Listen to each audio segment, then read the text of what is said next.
Diana Eck, professor of comparative religion and Indian studies, and also a Harvard College professor. But what I'd like to say about diversity and the change is that Harvard College is just not the same college it was in the 1970s or the 1980s. When I started teaching as a teaching fellow, it was a college in which most of the houses were still same-sex houses, and in which the diversity of the student body wasn't anywhere near what it is today. I think one of the things that is another big change over the years that I've been here is the whole issue of gays and lesbians and diversity in our community. Because this was not, when I started teaching, this was not something that was sort of widely, overtly part of Harvard's culture.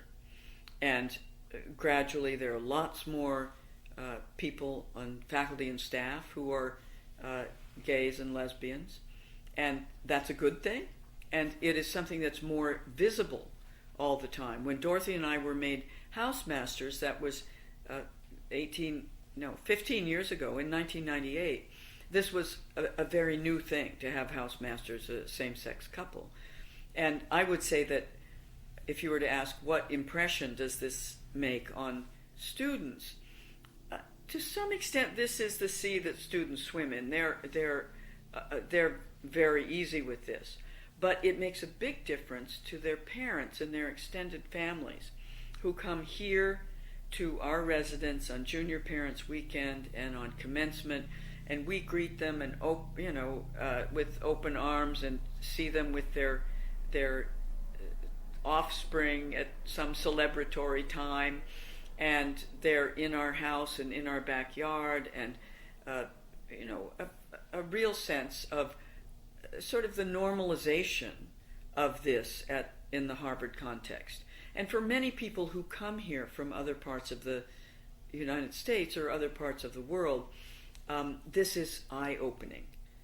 We don't go around, I certainly don't go around thinking all day long that I'm a gay woman. It's just not, it's part of my assimilated personality, as it is for most of our faculty and staff and others at Harvard. But I think the fact that this has become something that is simply part of life is something that students, especially students who come from families or parts of the country where this is hard for them, and if they're gay themselves and they're coming out and they're from a small town in Texas or something, this matters. This aspect of Harvard's diversity and our acceptance of the spectrum of human diversity is really important. This is a new phase of my own sort of awareness of our human diversity. And I think to have created a community where it's not only all right to be who we are, but that the engagement with difference is really a strengthening thing. It makes us better people.